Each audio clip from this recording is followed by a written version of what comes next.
All right, let's dive right in. My colleague, the Hill's editor-in-chief, Bob Cusack, will be leading this discussion this morning. And joining him are Congresswoman Michelle Lujan Grisham, who is the co-chair of the Assisting Caregivers Today caucus and a caregiver herself, Congressman Daniel Donovan, who was a caregiver for his mother, Senator Tammy Baldwin, a co-sponsor of the Credit for Caring Act, and Senator Joni Ernst, who recently reintroduced the Credit for Caring Act in the Senate. Both Senators Ernst and Baldwin have to leave at 9 for other congressional business, but our conversation will continue with Representatives Lujan Grisham and Donovan. Bob, the floor is yours. Thank you, Johanna. I wanted to start with those personal anecdotes because in Washington we talk a lot about acronyms and big words that most of America doesn't understand. But this legislation is really about people, and I'd like to start with the Senator Ernst first. What brought you to this issue personally, to the caregiving issue? Well, because we do have so many aging Iowans, and that is really concerning because we are such a rural state, and we want to make sure that those older Iowans have the opportunity to be cared for quite well. And in the rural areas, we do struggle with resources. And so if you have a loved one that can provide those services in a caring environment at home, that's what we want to do. And we've heard a number of stories already this morning about family members that face significant costs. And we really felt that this legislation would enable them to stay active and engaged with their family members, especially when those resources are limited in a state like Iowa. So a number of personal examples have come in. I have a friend who stayed at home part-time to care for her father after he lost his wife. And so it really hits home. We need to enable people, and we felt this was the right way to do that. Senator Baldwin, you wrote a piece for us on thehill.com about your personal story. Absolutely. I was blessed to be raised by my maternal grandparents. And they were there when I needed them. And my grandmother actually lived to 94 years old. But in her, actually she was pretty darn independent until her late 80s. But when she turned 90, broke her hip, number of other things happened, and I needed to step in, first in very subtle ways, helping her pay her bills and keep her checkbook balanced, and then increasingly in other ways concerning her health and well-being. And it was something that I was unprepared for. As a grandchild, I was still in my 30s, and most of my peers hadn't experienced caregiving responsibilities, and it made me understand that there weren't a lot of resources. And so the Credit for Caring legislation to me is so important in recognizing the financial sacrifices that caregivers make. And as a companion to that, I've also been very involved in another bipartisan piece of legislation called the Raised Family Caregivers Act, which intends to create a national strategy around supporting our caregivers. This is a huge and vital piece of that in my mind, but making sure that people don't experience isolation the way they do right now, often being thrust into a role that they're unprepared for. And you're working with Senator Collins on that Yes. legislation? Yes. Congressman, what's your story? I'm an only child. My father had passed away 30 years earlier than when my mother first started showing signs of her dementia. She had fallen, and I was on a business trip, and I came back, and it must have been a blessing my mother's falling, because when I got home, my appendix blew up. And so we were both in the hospital at the same time. They used to wheel her over to see me, wheel me over to see her. And it was coming to a time when my mother was going to be discharged before me. And the social workers at the hospital and the doctors came and said she can't be alone anymore. So we're going to have to discharge her to a nursing home. And I said, could you just hold on to her for a day or two till I could get out of here and make some arrangements? Because my goal was to keep her home. I'm an only child, so it was all on me. She was 84 at the time. And so they did me a favor and kept her in the hospital until I was able to make some preparations. I had saved about $60,000 because I was going to buy an apartment. And I spent that $60,000 that year caring for my mother so she could have 24-hour care. Because my goal was to keep her at home no matter what it cost. It took us that long, took me that long with some help, some wonderful people to get me through the process of finding out what my mother was entitled to. It's confusing, it's complicated, and some wonderful people helped me find some resources for my mother's care. And I was fortunate for the 4 years until she passed last March. I was able to keep her home in her own surroundings that became less and less familiar to her as her disease progressed. But besides the comfort it gave her, it gave me great comfort. Congresswoman, I know you've been working on this issue in Washington, but also in your home state. What was the impetus to look at this and to work across party lines? Interestingly enough, I've been doing long-term care since I was 10, and I've been doing it as a career my entire life. So I grew up in a house. I'm one of 3 children. I'm the oldest, but the youngest sibling, who we lost when she was 21, had a brain tumor that was diagnosed when she was 2, blew through her lifetime insurance caps by the time she was 3. My mother was her primary caregiver and fought an entire system before special education, before Medicaid. So the only thing for children, and the brain tumor caused her to have significant developmental disabilities, and they severed her optic nerve, so she was blind. The only option, which is really the option we're going to be talking about still in the 60s, was you put your child in a long-term care facility. You put them in an institution. So this is what the physicians told my mother, this is what the community told my mother, and my mother would have none of it. So our entire family figured out how to provide educational long-term care supports to my sister until she was 21. Being the oldest, that design meant that I had to learn, which was a beautiful thing, how to do all of that direct care.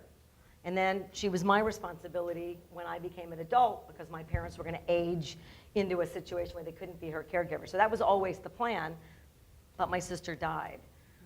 And then I was the move-in caregiver for my father when he got dementia and his diabetes was uncontrollable. And I realized that my mother couldn't take care of him because she was chronically ill. And so I mortgaged my house. I built in many states are called eco housing, but in my state it's a casita right behind my property. And I hope to move both my parents in. But I lost my father while I was providing direct care to him. Before, and so I moved my mother in with me, and then I have that steady, slow decline issue, including a broken hip, and while I'm in Washington, unfortunately, I can't do it by myself anymore. So my mother's not ambulatory, requires 24-hour care, feeding, bathing, dressing. She's my financial dependent. I have 2 daughters that I have to ask for help from, which means they have to take time off from work. Does this sound familiar?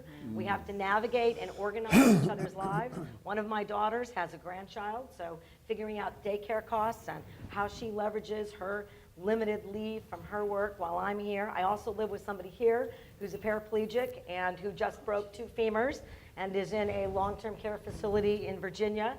So, and I was the director or the secretary of aging, so I navigated care and still do because I've had the same cell phone number since cell phones were invented.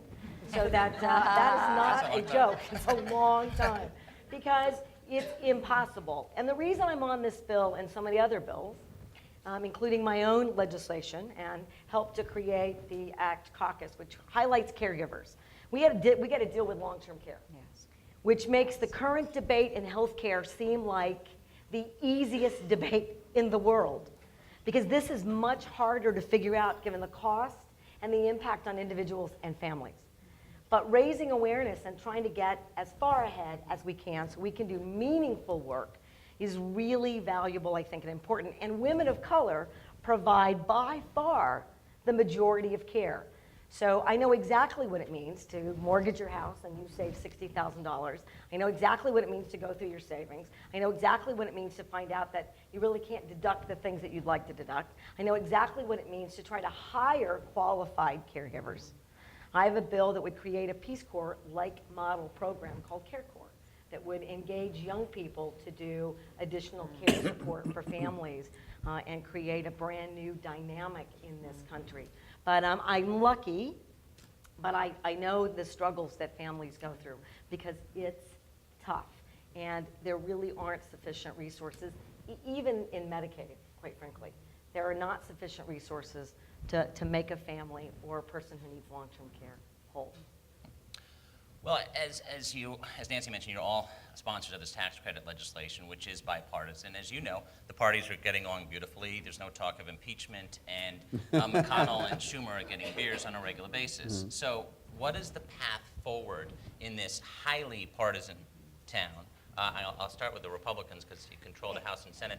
Senator Ernst, have you talked to Senator Hatch? Do you see this as part of tax reform? We have started discussions, Okay. and I even met with some House members yesterday, and this was one of the topics that came up during our discussion, both Democrats and Republicans, and so great conversation. And what we need for people to understand is that even in a very contentious, bless you, in a contentious environment that we have right now, we still find areas of shared passion. And because there are so many personal stories out there, we become emotionally involved with those stories that we get, whether it's our own stories or whether it's from our constituents. And it's easy to share that type of information out there. So whether we're Democrat or Republican, I don't see that as an issue. You see we've got a wide variety of people on this bill.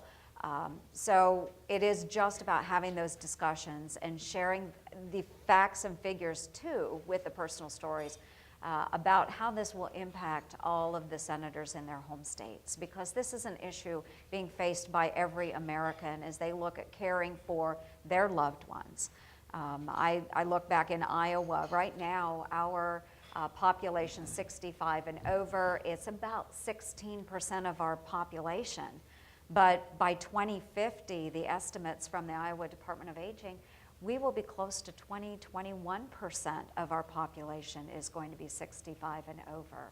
We don't have the capacity in Iowa to care for every individual in a nursing home type setting, and that's not what many adults want. They want to stay at home. And so if we can share that with more folks and get them involved with the legislation, I do think we can move this forward. Congressman, do you see Chris Collins, who's a surrogate for President Trump, we talked about tax credits a lot on the campaign trip. He's a backer of this bill. Do you see this moving as a piece of tax reform, which is at least scheduled to move in the fall? And if it doesn't, we should do it as a standalone. This is just too important to Absolutely. people. I tell my colleagues who may not be as passionate as we all are about this subject, you go tell AARP you're not for this thing and see what happens to you.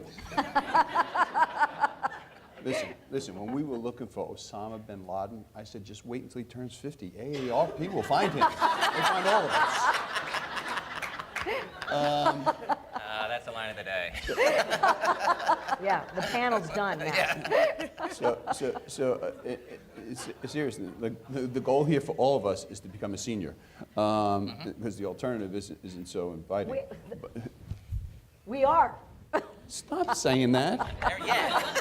I don't know how old you are. And I think, as the senator said, I mean, there's certain things that we have difference of opinions on. Sure. Caring for a loved one isn't one of them. And so when you, I mean, as you know, Congressman, it's getting co-sponsors. It's talking to members on the House and Senate floors. Is that what's going on now? Because as you know, chairman will say, well, get a lot of co-sponsors and make it bipartisan if you can. Is that the goal right now? That's the goal with every piece of legislation. The more support you could show, more likely leadership's going to allow it to go to the floor. And particularly when you have support on both sides of the aisle. Senator Baldwin, I'd like to ask you about the cost benefit, because everyone's talking about cost benefit in this and how it affects legislation would help the economy, but also help caregivers. But that's also a big question. How much does it cost, and how do we pay for it? Well, I think the cost-benefit analysis is a really important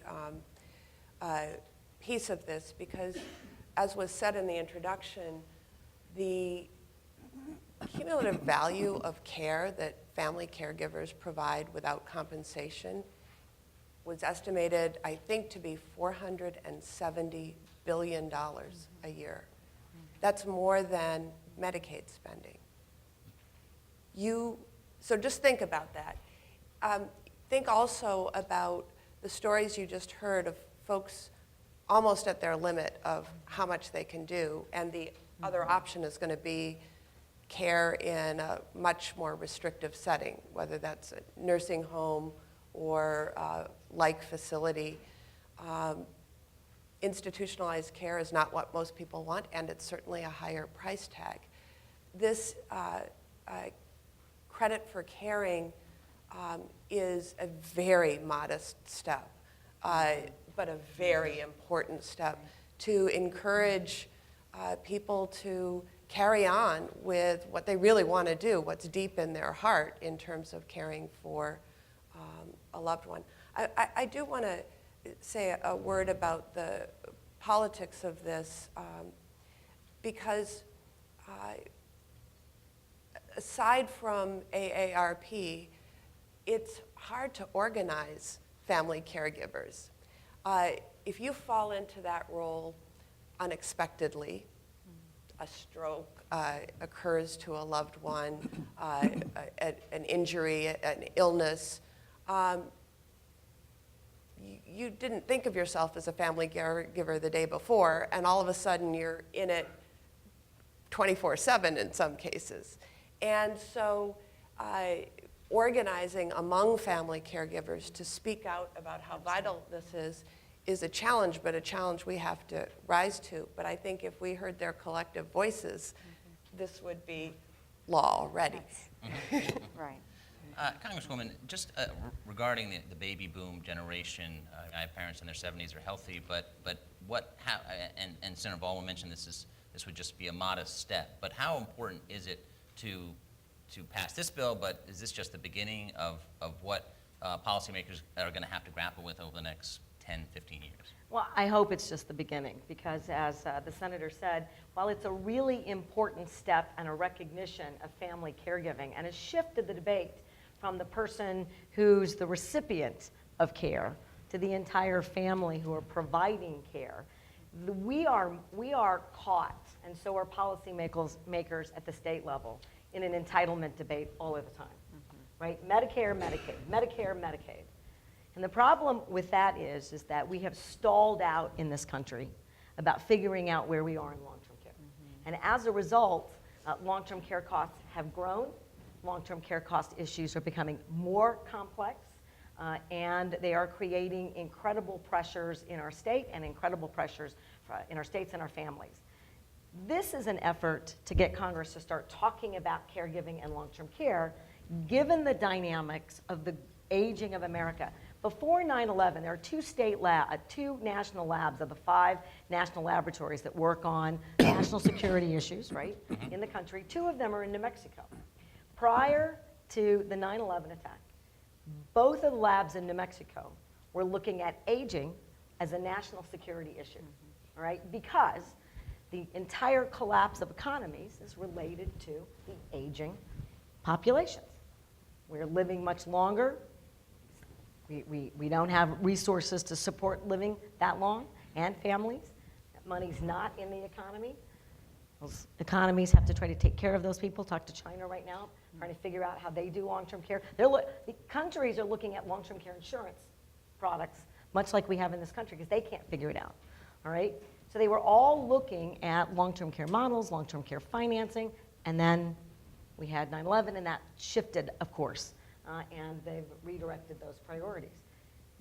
But we have not shifted the conversation in this country. So This credit for caring and CareCorps and RAISE are all initiatives in my mind that create and change the dialogue in Congress so that we have a more meaningful opportunity to move the ball so that we can get to healthcare policy that's going to include long-term care, because quite frankly, you're going to have to do it all.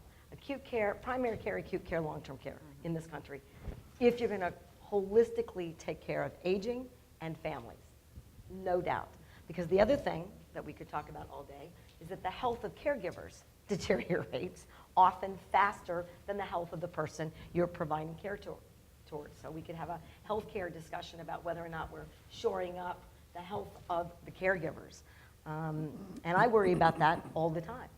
So for me, this is exactly a productive and having AARP, and there are some other stakeholders that are really beginning to look at this is perfect, because now we can talk about it in tax reform, we can talk about it in national caregiving and educational contexts, we can talk about it in training, we can talk about it in a variety of other places that allow us, I hope, to finish a productive effort on healthcare reform and healthcare protections in this country that would lend itself then to more holistic long-term care policy for the future.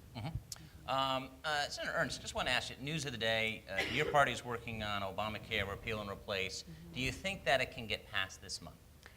Well, I try to remain cautiously optimistic, but we have to be very thoughtful about what we're doing. And what I am finding across Iowa, just had a town hall on Monday, and in that discussion, there are two predominant lines of thought. One is protecting pre-existing conditions, which is very important to all of us, those with those pre-existing conditions.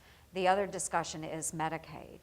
And one of the great efforts that I have in Iowa is making sure that those Medicaid dollars are going to those that are the most vulnerable in the population, so our elderly. I mean, we know that that is a stopgap for many of those in an aging population, our children and our disabled.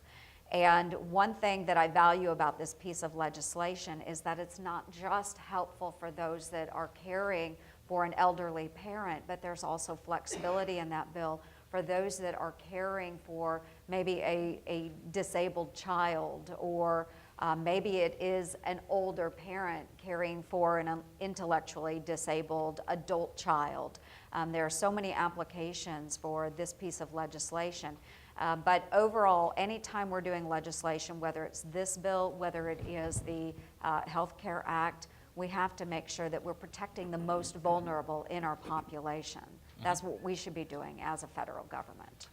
On this tax credit legislation, I just want to go back to the Trump White House. They are trying to do some heavy lifts, tax reform, health care, transportation later on. On this legislation, have you heard anything from the White House? Because some Republicans are starting to say, well, they really could put some more points on the board and get some more headlines if they didn't do all these, heavy lifts, or you do the heavy lifts, but you try to move some smaller bills and get some victories. I think we should be working on all of the above, because everything that we do in Congress will touch someone's life. So whether it is health care, whether it is the infrastructure bill that we hope to get through later this year, all of them are very important. But you look at this piece of legislation, and I would say this is very important as well, because it will benefit those Iowans back home that really do need that little extra boost as they're trying to care for their parents at home. So everything we do has a reason behind it. And everything is very important. Every time a bill is put out there, like I said, many of us, we find these shared passions, and we should follow those shared passions. If we feel it's the right thing for our constituents, then we should be working on those. Even if it's a small bill or a large bill, we should be putting our heart and soul into these efforts. Senator Baldwin, how much do you travel all around your state as well? How much do you hear about this issue in town halls? It comes up quite frequently. And I will say that I have also traveled the state on this issue specifically in connection with both the credit for caring measure and the Raise Family Care. So convening individuals who are in the caregiving role, hearing their stories. I'll share one that's recently got some significant attention in Wisconsin because it concerns a former governor of our state, Marty Schreiber, who just wrote a book called My Two Elaines. His wife has Alzheimer's. And he conceded right up front in his book that he's fortunate. He had a flexible job post-governorship that allowed him to care for her increasingly at home. But he didn't find resources easily, didn't seek help, and not only experienced the expenses that we're discussing, but also the emotions of losing his wife as he knew her. And just to underscore the point just made, his health care expenses exceeded hers because he wasn't taking care of himself. And he had to sometimes be up through the night because she needed to have somebody to make sure she didn't wander, to make sure she didn't harm herself in any way at all times. And I'm glad that he decided to write a book to help others and use his own situation to inform and provide resources. But his story is not unique. His story is not unique. And there's a reason for this shared passion about supporting those family members who, out of a labor of love, are doing what is benefiting all of society as well as their loved one. Congressman, do you think that, a lot of people say you're going to move legislation, you got to move it in an odd year, that the timing has got to be this year because next year's an election year? Yeah, that troubles me, Bob, because, people elected us, in Michelle and our case, for a 2-year cycle, for the senators in a 6-year cycle. Can we trade them? Yeah. It must be great, except New York's a big state. I don't want to travel the entire state. Sounds so good. But we were sent down here by, in our case, 740,000 people to legislate for 2 years, not for one. And, we were talking before about the president's ambitious agenda. I think when he came, he realized more work gets done in the first year of a 2-year cycle than the second year, just because of what you said. People are either busy with their reelection, or some people get paralyzed and afraid to make a decision or take a stance on an issue that might be a little controversial because it might hurt their election. I mean, those folks need to go home. I mean, you can't be down here and be afraid to stand up for what you believe in because of how it's going to affect you in an election. If that ever happened to me, I'd go home and just do something else.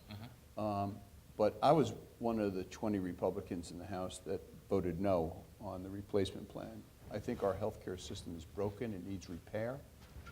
But I thought the replacement plan put forth wasn't one that helped people that were harmed by the Affordable Care Act without harming people that were helped by it. And I think that should be our goal. And one of the things that was very disturbing to me was how we were treating seniors in the replacement plan. Right now, the law allows insurance companies to charge a senior 3 times as much as they charge a young, healthy person, and the replacement plan was going to increase that to 5 times as much at a time when many seniors are living on limited incomes and probably need health care more than they did in their younger, healthier years. I think we could achieve both. I think we could help people who are harmed by the Affordable Care Act, people who are paying $20,000, $30,000 in premiums, have a $6,000 deductible, and don't go to the doctor anymore because it's unaffordable. At the same time, not harm people who actually now were helped by it and have insurance. And one of the criticisms of the Affordable Care Act was that it was passed without one Republican vote. It was very partisan. the replacement plan that we passed in the House, even though I voted no, was done without one Democratic vote. If we keep doing this on a partisan basis, every time the resident of 1600 Pennsylvania Avenue changes, we'll have another health care policy for this country. That's unfair to providers. It's unfair to patients. You need some sustainability where people can have some confidence that their health care, whether it be for their dementia or for their spouse, as the governor had to be concerned with, or a parent like Michelle and I had, or her sister's case. You're breaking my heart, girl. You know, at 3 years old, she reached a lifetime cap. I think we could do both. I think we could get a health care policy that is nonpartisan, not even bipartisan. It's nonpartisan. Healthcare isn't a partisan issue at all, and help families. But just if I could just touch on something that someone else brought up, because I think it's really important. I'm the product of an alcoholic father. My father found the rooms of AA when I was 8 years old. Now, people find recovery for their own benefit, not for anybody else, but I'm a collateral beneficiary of my father's sobriety. But he found help in those rooms because there were people similarly situated to him that helped him get through it. We think about the patient when we're talking about people with dementia, but all of us have been talking about the caregivers. And when you're doing this alone, you're isolated and you think no one else is going through this. And as you said about the governor's health deteriorating as he's caring for his wife, we have to make sure that resources are there, not just for the patient, but at least support for people who are providing this care for their loved one. Because emotionally, physically, and financially, it is draining. The senators have to leave. Please thank the senators. We'll continue the conversation with our House members. Appreciate it. Thank you so much. Thank you. Thank you so much. Good to see you. Joni, good to see you. We'll see you soon. Yeah, great work. Good to see you. Thank you so much. One follow-up question, Congressman. How have your constituents responded to your no vote? It's very funny because before the vote, I guess they figured he's a Republican, he's the devil. I had protesters in my Staten Island office, my Brooklyn office. They all went away when I voted no, but nobody came to thank me. Welcome to politics, yeah. You guys did. It's funny because while it was happening, you know, listen, I always give credit to people. You know, so many people in our society may have an opinion about something but don't do anything about it. If you're going to stand outside of my office for an hour in the freezing cold with a sign that says Donovan sucks, I gotta give you credit for it anyhow. We are starting to really like you. I want you to be careful. But I really want to hit. Yeah. Congressman's really done, I think, an effective job. I've only been in Congress 5 years, but I worked with the state legislature for more than 20 years. 18 as an appointed official in state government, and then as a private citizen, I was doing long-term care and housing work for disabled adults. I had the luxury, I worked for Democratic governors too, and then I was appointed by a Republican governor for 8 years. And New Mexico had a democratically led Senate and House. So I could have passed anything. Even in the Johnson administration, I was identified right as the Democrat in the room all the time. Now, I had the majority policymakers in the legislature. I could do whatever I wanted. I could get as much money as I wanted. I took a $10 million Department of Aging and I turned it into a $350 million long-term care. We went from the worst in the country in investments for home and community-based care to #1 in the country. We would switch off or be tied with Oregon during my tenure in New Mexico. That's no longer the case, unfortunately, because we took away all those investments. The reason I had those investments, even though we're a poor state, and policies that really made a difference for caregivers and long-term care, is every vote mattered to me. I didn't just go after the Democratic policymakers. I didn't count votes. I wanted every single member of the legislature to be on board with long-term care and aging issues as a priority. And it is such a difficult thing in Congress that we really don't figure out a pathway to do that productively. And the more members of Congress like us who are really clear that every opportunity is an opportunity, whether it's tax reform or in infrastructure or in the healthcare debate, to move the needle on long-term care means that we're creating a foundation that you can get it all done so that we can make it meaningful, because it's going to take a lifetime of investments for families in order to do this productively. Because what you're going to have, and you already do, is great-grandparents raising grandchildren, and one of those grandchildren have a disability, or great-grandparents raising grandchildren because the parents are incarcerated with an opioid addiction, and they have an adult disabled child in the mix. So we have these very complicated, getting more complicated by the second, long-term care familial environments with 40 million caregivers in this country, largely women of color, who are making less and spending more of what they have, which means their own long-term care, their own long-term financial security, which we are dealing with now in policy about what we do about that in this country, is getting worse. So it's declining. Well, we got to figure it out. And if we do a better job getting other policymakers to really understand what we need to be doing in long-term care, quite frankly, there's nothing we can't solve in this country. We've got about 10 minutes left, so we can open it up for questions. If you can raise your hand and identify yourself, and then we'll have someone come along with a microphone right there. Good morning. My name is Max Trujillo. I want to talk about this important issue that you have raised regarding long-term care and the different bills that are in the pipeline. Considering the healthcare debate right now, all the cuts are being proposed, or the reforms are being proposed, particularly for Medicaid, will have an impact on long-term care. Yeah. And that impact, I don't think it's been completely explained fully. If you can use that other mic, because that mic is nice. All right. Better? Yeah. All right. So I've lived in a jurisdiction that I call it the foreshadowing of what would happen if they follow up a path of caps and block grants. In Puerto Rico, Medicaid is capped and there's a block grant. And long-term care is almost non-existent because of those caps, because they don't have money. So the question is, how do we prevent what's going on in Puerto Rico to happening here in the United States? And by the way, can you take a look at what's going on in Puerto Rico? Because it's not working. Thank you. I mean, one of the things that we must do is figure out how to pay for this. And we must do that, and I'm not an economist. I went to law school because I was terrible at numbers.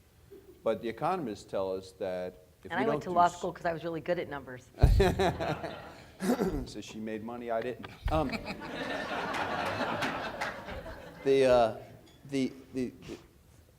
We're told that if we don't do something about Medicaid, Medicare, Social Security, that it will be non-existent in 20 or 30 years. So in addition to our responsibility for those in need now, we also have a responsibility for those people who are going to be in need 20 and 30 years from now. So some adjustments have to be made. But Michelle's story about her sister could tell you that lifetime caps is not the answer. So I don't have the answer on how do we sustain this. There's been some propositions, proposals about, right now I think if you make $108,000, we stop taking Social Security and Medicare out of your paycheck, and we could raise that amount to a congressional salary. So we'd have that much more money in the bank. We could raise the age on some of these things. As Michelle said, when they were created, the life expectancy of people weren't as long as people are living now. And it's a good thing that people are living longer. Medicine has gotten better. We've gotten better at some of the care that we provide for people who are in need. But we have to figure out how do we sustain this so it outlasts our tenure in Congress and our life. I have a 2-year-old daughter, and I say that every time when I tell everybody I'm 60 years old. And I don't know when Aunt Yellow Rose is eligible for some of these things. If we don't do something, they just won't exist. Yeah, I appreciate, Max, it's nice to see you raising the issue that the work that we're doing on these bills would be nearly for naught if we eradicated and eroded Medicaid and those safety net protections. I mean, the reality is, and I know that you know this, it's happening already. We're rationing Medicaid in its current context. I can tell you that in my state, where we've got nearly 50% of the population on Medicaid, to your point, not sustainable.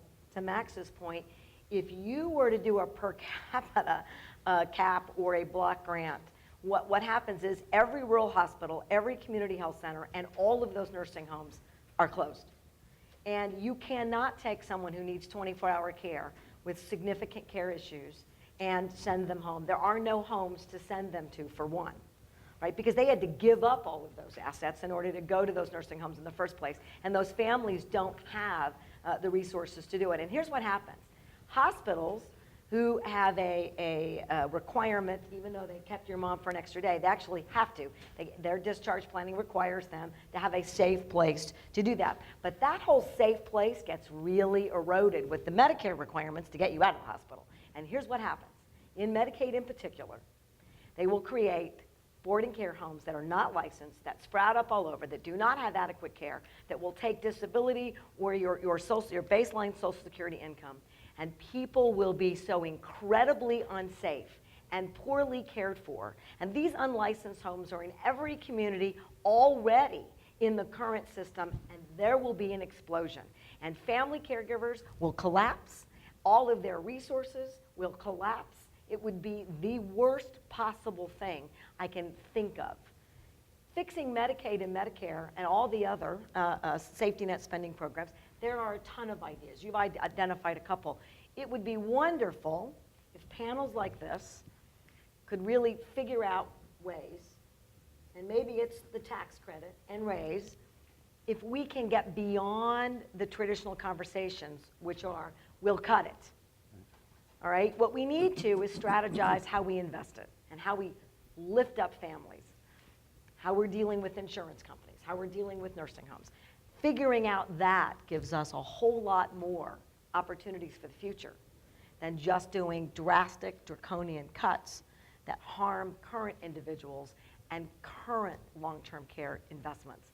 That doesn't make any sense. And we know that over the long haul, if we do less institutional care and less acute care, we save so much money over the long haul.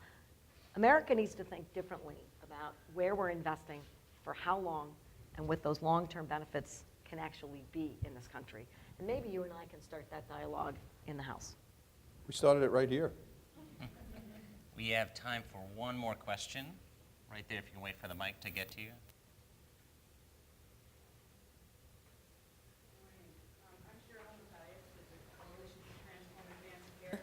I want to first commend this panel, and the ones who aren't here yet, for the collegiality and the humanity of the discussion that has ensued. It's very rare that we have an opportunity to see elected officials talking to each other, talking to members of the opposite party, and being constructive. So my question is, what ideas do you have for promoting more cross-party discussion to solve problems? Well, Question. maybe we should solve the Medicaid problem instead. It's easier. You know, I have some ahead. ideas. I mean, a couple of things that so the story that I gave about the New Mexico State Legislature where we were very bipartisan. It's a state of 1.8 million people. If you're not married to one of those families, you're directly related to another. So we can work together in New Mexico. And all of a sudden, we've become actually a very hyper-partisan state. You know, the sort of the media that pushes us to extremes and plays out somehow when we go on the floor. Yeah. Doesn't really play out in this context, but certainly does when we're doing these, what appear to be and are too often party line votes. So a couple of things. You know, when we're elected, the freshman classes get together for 10 minutes? Maybe. 12 and a half, all right? And then I was a freshman class president, and we did several bipartisan freshman class meetings, but they were just not sustainable. They pull us in a ton of directions. That was not a purposeful party line effort by the Democrats or the Republicans. There is a freshman trip that's really valuable that leadership takes you to Israel in that first year that you're elected. Democrats go 1 week, and Republicans go the next. There ought to be. So one idea that we should take back is they ought to go together. That there ought to be required for a year meetings with that freshman class because those relationships are important. They're invaluable. And I know that we get teased, frankly, I think too much about the days when we were playing golf and making those deals and everybody lived here. Thank goodness, because that's not productive. And that's not what we're talking about. But productive, now that I know about this caregiving story, you know, that I'm connected to you. Try to get away from me. Won't happen. All right? It's done now. I'm getting them on my bill like in an hour. All right? So those are important, and there's not enough opportunities for us to do this. So thank you, AARP and the Hill, because we know we can see each other's records. I can see that he's on the bills that I'm on, but you don't get these stories. You don't get those opportunities. We need to create a more mandated orientation environment that shifts the dynamic. I feel like we're twins separated at birth, right? They create an environment where we're separate early in the game. And they should do the reverse. Early in the game, they should try to create bipartisanship. We sit separately. We sit on one side, they sit on the other. Right. A great story. The president came to speak to the joint session in February. And we don't have assigned seats in the House. The Senate has desks and they have assigned seats. We could sit anywhere. So when the president's coming, the Pope's coming, when Prime Minister Netanyahu's coming, everybody gets there early because you can't save seats anymore. You used to go at 12 o'clock and put your bottle there as your seat. Now they make you sit there since 12 o'clock. So one of our colleagues, a fellow from Oklahoma, got there late. There was no seats on the Republican side. He sat in the middle with all the Democrats. Every time the president would say something that inspired the Republicans, everybody stood up to clap, and he stood up. This happened like 8 times. Speaker Ryan tells a story as they're leaving to go back to the White House. The president said to him, "Who is that Democrat that liked what everybody said?" Here's a great way, and Bob alluded to it before, and I've been a fan of it. We're trying to pass this historic legislation, replace the Affordable Care Act. We're going to do a tremendous replacement of our tax code. It hasn't been done in 30 years. If we break these things up into things that people agree on, and we get Republicans and Democrats to vote, we will find we have more in common that we even know about. Agreed. And then the more difficult or the more controversial or the more partisan issues, as Michelle said, maybe I said, wow, Michelle's voting for that, and I know her story. Maybe I should take a look at that. So I think there is common ground. We just have to find it. And a historic piece of legislation, I'm sure there was something that people didn't like about the Civil Rights Act of 1964. And some people probably voted it because there was something in it they didn't like. But if they broke it apart, you'd find that everybody, you could get 435 votes on something because everyone agrees on it, that we should provide families with the ability to care for a loved one. And then the more difficult things, maybe we won't be so separated in our thoughts about it if we saw that how many things we actually agreed upon. We've run out of time. Please thank the lawmakers, and I'll invite Johanna up to close the program. Good job. Good job, Michelle. Thank you. Thank you so much to our panelists, to Bob. This brings us to the end of our event. On behalf of the Hill and AARP, thank you so much for joining us. If you missed any portion of the discussion, the full video will be on thehill.com later today. And also don't forget your feedback forms. Thanks so much. Have a wonderful day.